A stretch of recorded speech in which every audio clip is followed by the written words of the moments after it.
लग्नमंडप सजलेला होता. मुलगा लग्नमंडपात बसलेला होता आणि शेजारी पंडितजी बसून मंत्र उच्चारणा करत होते. चारही बाजूला आनंदाचे वातावरण होते. घरातील कुटुंबातील सदस्य सगळेच या लग्नासाठी खूप खुश होते. तेव्हाच पंडितजी मुलीला बोलवायला सांगतात, कारण शुभ मुहूर्त सुरू झाला होता. त्यानंतर मुलीची आई मुलीला घ्यायला त्या खोलीत जाते. त्या ठिकाणी नववधू तयार होत होती. पण जेव्हा नववधूच्या आईने तिच्या खोलीचा दरवाजा उघडला तेव्हा नवरी मुलगी कुठेही दिसली नाही. मुलीला घरात सगळीकडे शोधले जाते, पण नवरी मुलगी कुठेही दिसत नाही. आता नवरी मुलगीची आई खूप काळजीत पडते. ती या गोष्टीचा विचार करत होती की आता मुलीचं लग्न आहे आणि अशी मुलगी लग्नमंडप सोडून कुठे जाऊ शकते. तेव्हा मुलीच्या काही नातेवाईकांकडे नवरी मुलीची चौकशी केली जाते, पण तिच्याबद्दल कोणालाच काही माहीत नाही. आजूबाजूच्या काही लोकांनाही विचारपूस केली जाते, पण कुणालाच काही माहीत नसतं की नवरी मुलगी नक्की कुठे आहे. तर इकडे नवरा मुलगा लग्नमंडपात बसून नवरी मुलीची वाट बघत होता. पण अर्ध्या तासानंतर कळतं की मुलगी घर सोडून पळून गेली आहे. मुलीची आई मुलीच्या वडिलांना सांगते की आमची मुलगी घरातून पळून गेली आहे आणि ती खूप वेळ झाला तिचा शोध घेत आहे. मी खूप अस्वस्थ आहे, पण ती मला कुठेही दिसत नाही आहे. आता जेव्हा ही मुलगी नवरी मुलीचे वडील ऐकतात तेव्हा मात्र त्यांच्या पायाखालची जमीनच सरकते. मुलीच्या घरचे सगळे लोक खूप टेन्शनमध्ये येतात, कारण लग्नाची वरात घरी पोहोचलेली होती. नवरा मुलगा बऱ्याच वेळापासून मंडपात बसून मुलीची वाट पाहत होता. काही वेळाने मुलीचे वडील मंडपात जातात आणि सर्व लोकांसमोर हात जोडून म्हणतात की मला तुम्हा सर्वांची माफी मागायची आहे. माझी मुलगी घरातून कुठेतरी पळून गेली आहे. त्यामुळे मी आता हे लग्न करून देऊ शकत नाही. तुम्हाला लग्नाची वरात परत घेऊन जावी लागणार. मुलगी घर सोडून पळून गेल्याचं लग्नात आलेल्या पाहुण्यांना समजताच तिथे एकच गोंधळ उडतो. लग्नाच्या मिरवणुकीतील लोक खूप अस्वस्थ होतात आणि त्यांना हे ऐकून धक्काच बसतो. मित्रांनो, तिथे असलेला नवरदेव मुलगा एकदम उदास होतो. तो मुलगा मंडपात बसलेला होता आणि त्या मुलाचं त्या मुलीवर खूप प्रेम होतं आणि मुलगी देखील त्या मुलावर खूप प्रेम करत होती आणि दोघंही एकमेकांशी फोनवरही बोलत होते आणि लग्नाबद्दल खूप आनंदी होते. पण त्या दिवशी की नवरा मुलगा समजू शकला नाही की मुलगी घरातून का पळून गेली. जर तिला घरातून पळून जायचं होतं तर लग्नाच्या दिवशीच ती घरातून का पळून गेली. लग्नाच्या आधीही घरातून पळून जाऊ शकली असती. मुलाच्या मनात भरपूर सारे प्रश्न निर्माण झाले होते, पण त्यांच्याकडे एकाही प्रश्नाचं उत्तर नव्हतं. तो मुलगा पूर्णपणे असहाय्य होता आणि मजबुरीने त्या मुलाला तिथून लग्नाची मिरवणूक घेऊन परत जावे लागले. कारण या संपूर्ण घटनेत ना मुलीच्या वडिलांची चूक होती ना मुलाच्या कुटुंबाची. त्यात दोघांचाही दोष नव्हता. यात दोष फक्त आणि फक्त त्या मुलीचाच होता. आणि मित्रांनो, हा योगायोग समजून सगळे लोक लग्नाची मिरवणूक परत घेऊन जातात. पण मित्रांनो, त्या दिवसानंतर त्या मुलाला खूप राग येतो आणि तो बदला घेण्यासाठी असं काही पाऊल उचलतो की हे ऐकून तुमच्याही विश्वास बसणार नाही. मित्रांनो, काय होती संपूर्ण कथा आणि त्या दिवशी मुलगी लग्नमंडपातून का पळून गेली, या संपूर्ण घटनेमागील सत्य जाणून घेऊया या व्हिडिओच्या माध्यमातून. मित्रांनो, आजची गोष्ट दिनेश नावाच्या एका मुलाची आहे, जो खूप हुशार होता आणि अभ्यासातही खूप हुशार होता. दिनेशचे ग्रॅज्युएशन पूर्ण झाले होते आणि तो सरकारी नोकरीची तयारी करत होता. दरम्यान मुलगा मोठा झाल्यामुळे दिनेशच्या पालकांना त्याची काळजी वाटू लागली होती. त्याला नोकरी कधी मिळणार आणि त्याचं वयही वाढत आहे आणि त्याचं लग्नही करायचं आहे. या सगळ्यांचा विचार करून दिनेशचे आईवडील दिनेशच्या लग्नासाठी मुलगी शोधू लागतात.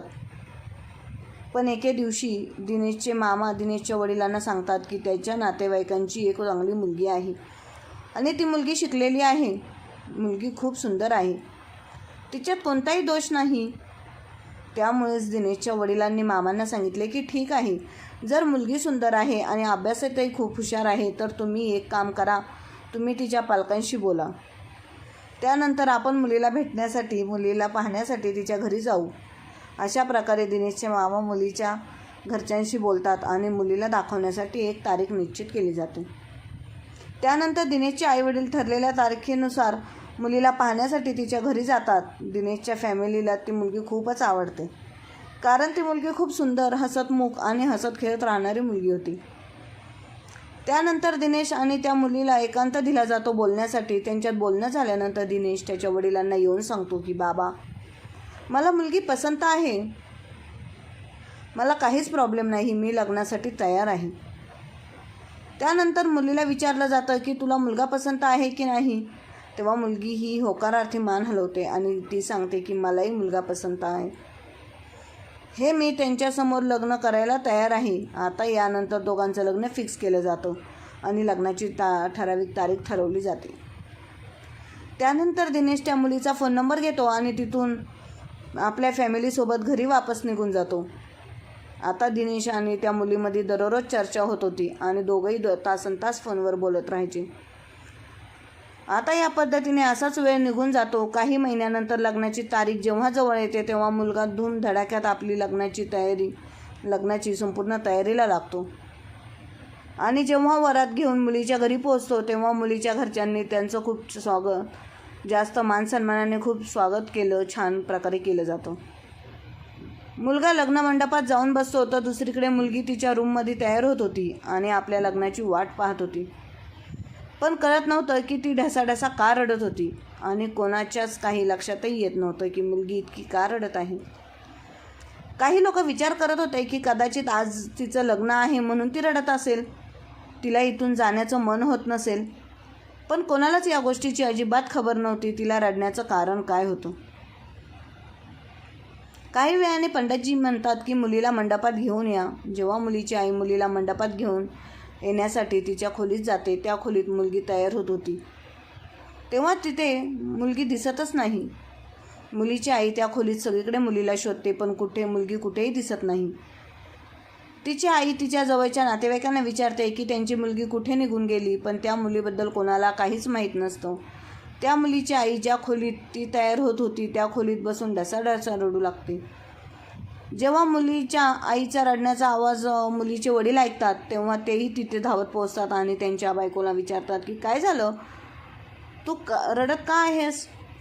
तेव्हा त्या मुलीची आई म्हणते की आपली मुलगी कुठेच दिसत नाही आहे, मी तिला कधीपासून शोधण्याचा प्रयत्न करत आहे पण ती मला कुठेच दिसली नाही.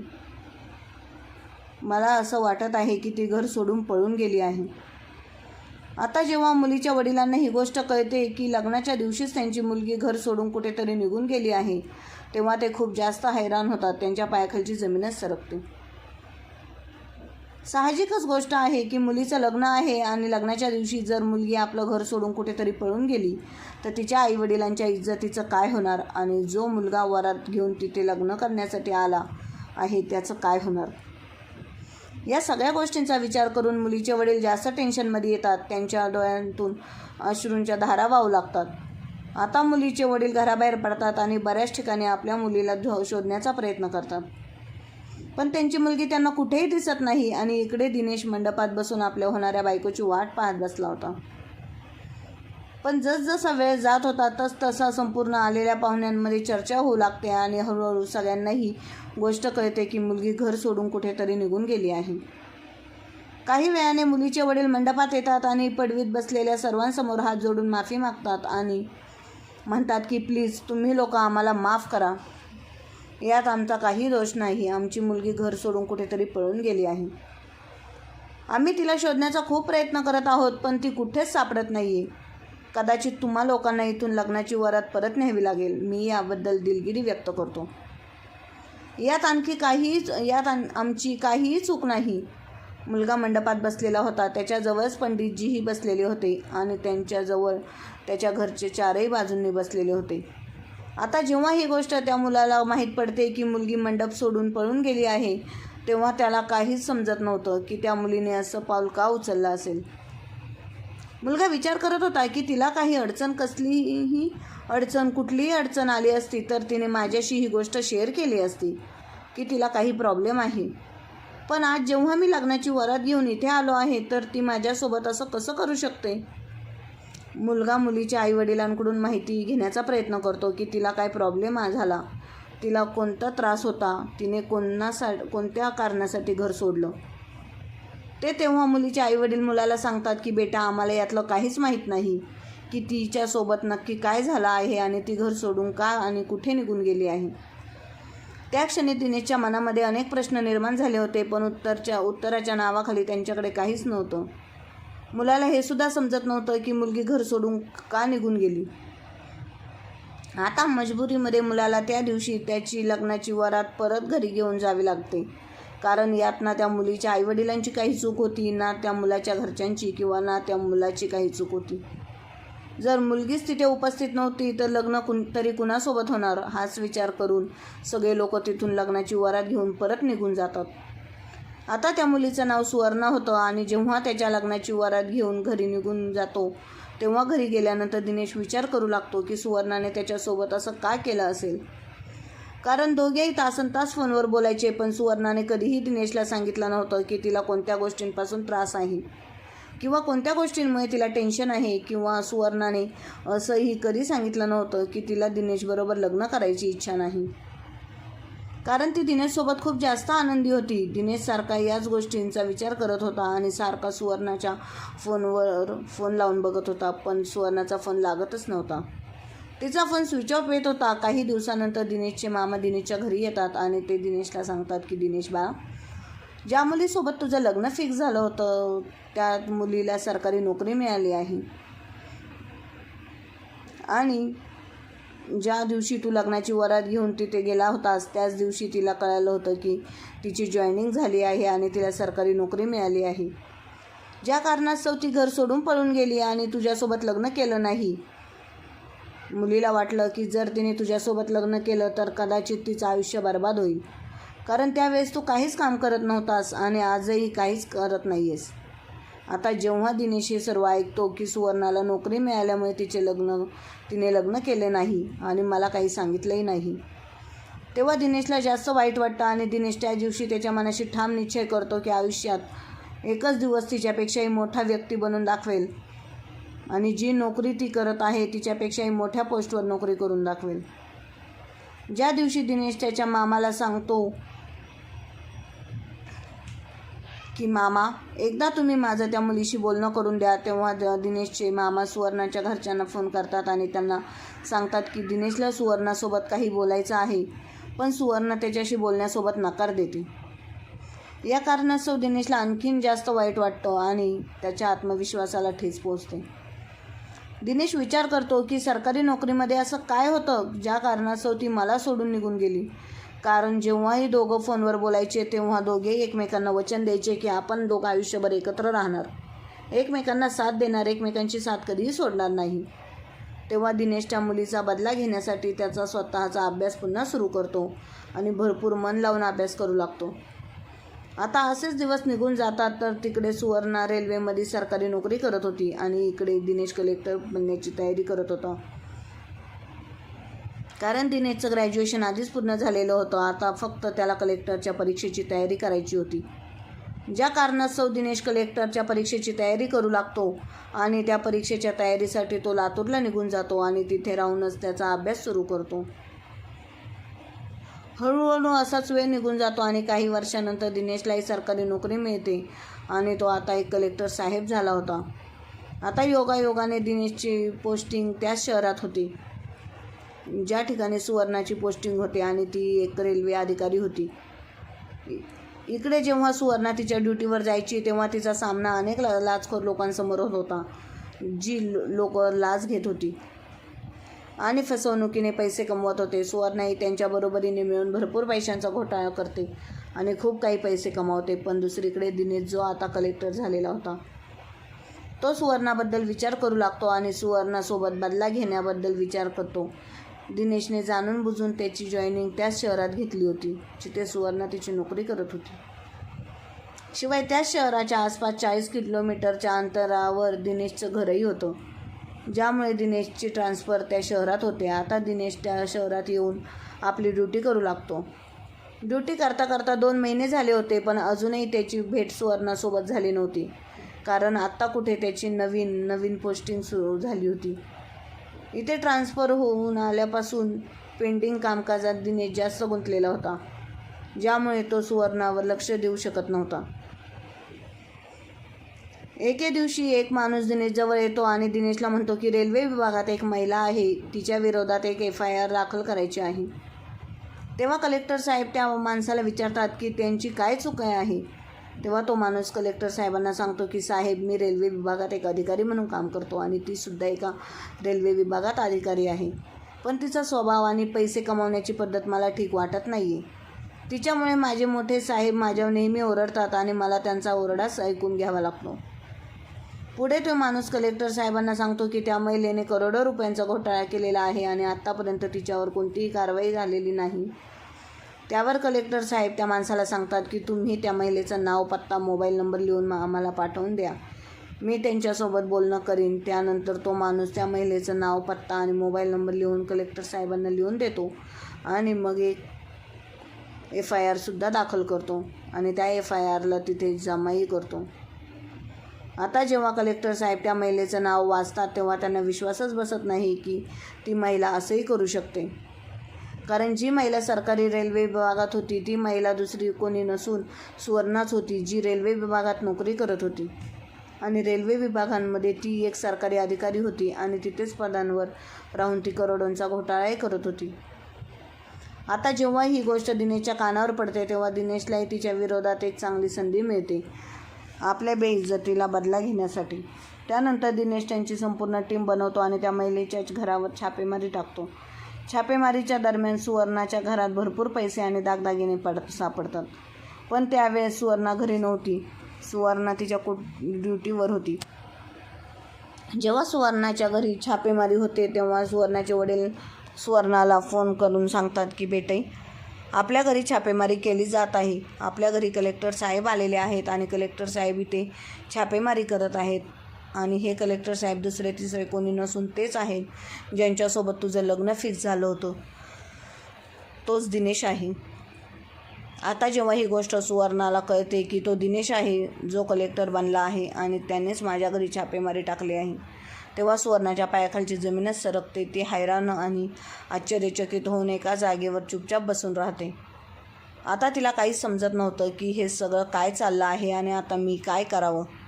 आता सुवर्णा ताबडतोब तिथून तिची गाडी काढते आणि ते आपल्या ड्रायव्हरसोबत आपल्या घरी पोहोचते. घरी पोहोचल्यानंतर सुवर्णा दिनेशसोबत बसून त्याच्यासोबत चर्चा करते. त्याला सगळं काही समजावते आणि म्हणते की बघ दिनेश, तू माझ्या विरोधात कोणतीही कारवाई करू नकोस. तुला जितका पैसा हवा असेल तितका पैसा मी तुला द्यायला तयार आहे. पण प्लीज तू माझ्या घरी ही छापेमारी थांबव. तेव्हा दिनेश म्हणतो की तुम्ही माझ्यासोबत अशा पद्धतीने बोलू शकत नाही. तुम्ही माझं नाव घेऊन मला बोलवू शकत नाही. मला सर म्हणून हाक मारा तरच मी तुमचं बोलणं ऐकून घेईन. अशा पद्धतीने दिनेश सुवर्णाच्या घरातच तिला बेइज्जत करतो आणि त्या दिवशी सुवर्णा दिनेशला खूप जास्त समजावण्याचा प्रयत्न करते. पण दिनेश सुवर्णाची कोणतीही गोष्ट ऐकून घ्यायला तयार होत नाही. त्या दिवशी सुवर्णाच्या घरी जे काही पैसे आणि दागदागिने त्याला मिळाले होते ते सर्व तोच जमा करतो आणि जमा करून झाल्यानंतर संपूर्ण पैसे आणि दागिने जप्त करतो आणि त्याची नोंदणी एका कागदावर करून घेतो. कागदपत्री कारवाई करून झाल्यानंतर दिनेश तिथून निघून जातो. पण दुसऱ्या दिवशी सुवर्णावर कारवाई करण्यासाठी तिला पोलीस ठाण्यात बोलावले जाते आणि तिला विचारपूस केली जाते. पण सुवर्णावर जे काही आरोप लावले गेले होते ते आरोप सिद्ध होऊ शकत नव्हते, कारण कलेक्टर साहेबांना ही गोष्ट अजूनही कळाली नव्हती की जो घोटाळा झाला आहे तो सुवर्णानेच केलेला आहे की कोणी दुसऱ्याने. कारण कलेक्टर साहेबांकडे जे काही पुरावे होते ते पुरावे तिच्या कारवाई करण्यासाठी पुरेसे नव्हते. जे काही सामान तिच्या घरी मिळाले होते, जे पैसे मिळाले होते, जे दागिने मिळाले होते ते इतके पुरेसे नव्हते ज्या कारणास्तव तिला तुरुंगात बंद केले जाऊ शकत होते. आता अशा पद्धतीने दर 2 दिवसांनी सुवर्णाला पोलीस स्टेशनमध्ये बोलावून विचारपूस करायचं, मग तिला परत पाठवून द्यायचं. अशा पद्धतीने दिनेश तिला तारीख देऊन पोलीस स्टेशनमध्ये बोलवायचा, चौकशी करायचा आणि पुन्हा घरी पाठवून द्यायचा. अशा पद्धतीने तारखेवर तारीख जात होती. अशी 2-3 वर्ष निघून जातात. आता सुवर्णा ही पोलीस स्टेशनमध्ये जाऊन जास्त वैतागली होती. एक दिवस ती दिनेशकडे जाते आणि त्याला सांगते की जर यात माझी काही चूक असेल तर तुम्ही मला शिक्षा द्या आणि जर यात माझी काही चूक नसेल तर तुम्ही मला माफ करा आणि पुन्हा पुन्हा असंच पोलीस स्टेशनमध्ये चौकशीसाठी बोलावून मला त्रास देऊ नका. मला खूप गिल्टी फील होतं. मला इथे या अशा पद्धतीने सारखं बोलावून त्रास देऊ नका. माझा अपमान करू नका. त्यावर दिनेश सुवर्णाला म्हणतो की आधी तुम्ही बोलायचं शिका. तुम्ही तुमच्या सरांशी बोलताय, तुम्ही मला रिस्पेक्ट देऊन बोला. माझ्याकडे तुमच्या विरोधात FIR तक्रार दाखल करण्यात आली आहे. जोपर्यंत तुम्ही निर्दोष आहात असं सिद्ध होत नाही तोपर्यंत तुम्हाला इथे चौकशीसाठी यावंच लागेल आणि इथे येऊन तुम्हाला विचारलेल्या प्रश्नांची उत्तरं द्यावीच लागतील. अशा रीतीने कलेक्टर साहेब सुवर्णाला 2-3 वर्ष पोलीस स्टेशनच्या फेऱ्या मारायला लावतात. या 2-3 वर्षात सुवर्णाची फेऱ्या मारून मारून हालत खूप खराब झाली होती. आता ही गोष्ट उघड आहे की 2-3 वर्ष सतत पोलीस स्टेशनच्या फेऱ्या मारून मारून त्यांच्यावर असलेल्या गुन्हा सिद्धच होत नसेल किंवा त्यावर कोणतीही कारवाई पुढे सरत नसेल तर कोणतीही त्या गोष्टींसाठी मजबूर होणार, कोणालाही त्रास तर होणारच. त्यामुळे वैतागून एक दिवस सुवर्णा दिनेशच्या ऑफिसमध्ये जाते आणि त्यांच्याजवळ जाऊन त्याला सांगते की मी माझ्या नोकरीचा राजीनामा देत आहे. जर तुम्ही माझ्यासोबत असंच वागत असाल किंवा मला असाच त्रास देत असाल तर मी हे सर्व सहन करू शकत नाही. एक तर तुम्ही मला तुरुंगात टाका किंवा माझ्यावर कोणतीही कारवाई करा किंवा मला निर्दोष मुक्त तरी करा. सुवर्णा त्या दिवशी तिच्या आईवडिलांना सोबत घेऊन कलेक्टर साहेबांच्या ऑफिसमध्ये आलेली होती. सुवर्णाचे आईवडीलही कलेक्टर साहेबांसमोर हात जोडून त्यांना विनंती करतात की साहेब, सुवर्णाला या सर्व गोष्टींचा मानसिक त्रास होत आहे. तिला इथे सारखं सारखं येणं सहन होत नाही आहे. दिनेश साहेब सुवर्णाला पूर्ण 3 वर्ष पोलीस स्टेशनच्या फेऱ्या मारायला लावतात. तिला खूप त्रास देतात. पण या 3 वर्षामध्ये सुवर्णाच्या मनात दिनेशबद्दल कुठे ना कुठे एक सॉफ्ट कॉर्नर तयार झाला होता. सुवर्णा पुन्हा दिनेशवर प्रेम करू लागली होती कारण या 3 वर्षांमध्ये सुवर्णा जेव्हा कधी कलेक्टर साहेबांच्या ऑफिसमध्ये यायची तेव्हा दिनेशला पाहून त्याचा रुबाब पाहून त्याच्यावर प्रेम करू लागली होती. दिनेश कलेक्टर झाल्यानंतर आणखीन जास्त हँडसम दिसू लागला होता. तो आणखीन जास्त सुंदर दिसू लागला होता. त्याची जीवनशैली पूर्णपणे बदललेली होती. दिनेशची राहण्याची पद्धत, खाण्यापिण्याची पद्धत, त्याची फिरण्याची पद्धत पूर्णपणे बदलली होती. दिनेशची संपूर्ण लाईफस्टाईल पाहून सुवर्णाच्या मनात कुठेतरी दिनेशबद्दल पुन्हा प्रेम जागृत झाले होते आणि ती त्याच्या खरोखर मनापासून प्रेम करू लागली होती. आणि या गेल्या 3 वर्षांमध्ये दिनेशचाही राग कुठेतरी शांत झाला होता. आता जेव्हा सुवर्णाचे आईवडील त्याच्यासमोर हात जोडून विनंती करतात आणि म्हणतात की साहेब, तिने तुमच्यासोबत खरोखर चुकीचं केलं आहे, त्याबद्दल आम्हीही तुमची माफी मागतो आणि तुम्हीही तिला माफ करा. जे झालं ते सगळं काही विसरून जा आणि तिला खरंच माफ करा. तिला या सगळ्या गोष्टींचा खूप पश्चाताप झालेला आहे. त्यामुळे दिनेशही त्यांच्या गोष्टींना मान देऊन सुवर्णावर जी काही केस लावली गेली होती ती केस हटवतो आणि तिला त्या केसमधून बाहेर काढतो. त्या दिवशी सुवर्णा दिनेशचे हात जोडून खूप खूप धन्यवाद करते आणि तिच्या आईवडिलांसोबत तिच्या घरी निघून जाते.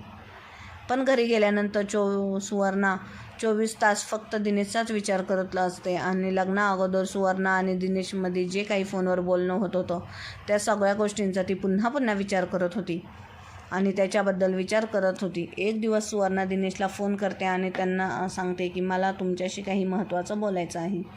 तुम्ही मला भेटू शकता का? त्यावर दिनेश म्हणतो की ठीक आहे, तुम्ही मला जागा आणि वेळ सांगा, मी तुम्हाला भेटायला तिथे येऊन जाईन. तेव्हा सुवर्णा दिनेशला एका पार्कमध्ये भेटायला संध्याकाळी बोलावते.